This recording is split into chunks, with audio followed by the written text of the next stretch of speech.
Jasur kecha mashina olib qo'yibsanlar, bir hafta qarzi bor. O'shani kalitini bergin. Tinchlikmi? Nima qilasan kalit? Mashinani berib olaylik, tirikchiligini qilsin borib. Bobur u tirikchiligini qiladigan bo'lsa, biz nima qilib o'tiramiz? Xo'jayinga nima deb javob beramiz? Ertaga boshimizda kaltak sinadi-ku. Eshitaman. Aka, bolalarni oldiga kiruvdim. Mashinamni kalitini olib qo'yishdi. Bir oydan beri shu mashinani haydayman.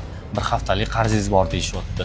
Imkon bering, ozgina shu mashinamni qarzlarini yopib yuboraman. Menga qaraga, 200 tadan oshiq mashinam bor.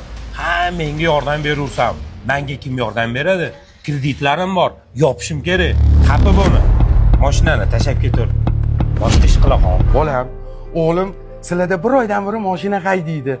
Bir haftalik qarziga kirib qopti. Iltimos, mashinasini qaytarib beringlar. 2 kundan keyin pensiyamni olaman. O'zim to'lab yuboraman. Uyda boquvchimiz faqat shu o'g'limda. Menga qara o'rtoq. Bilasan, otasiz o'sgan. Otasi bilan kelibdi.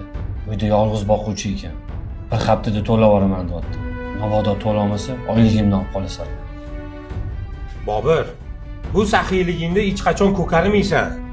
O'zing bilasan, xo'jangga o'zing javob ber. Ma. Doda, mana mashinani hujjatlari, mana kalit. Dodam, faqat o'g'lingiz uyaltirib qo'ymasin. Qani o'g'lim, qo'lingni duoga och. Senga tarbiya bergan otangga rahmat. Shu korxonangni fayz barakasini bersin. Ikki dunyoing aziz bo'lsin. Allohu akbar. Rahmat bolam. Yaxshi yur,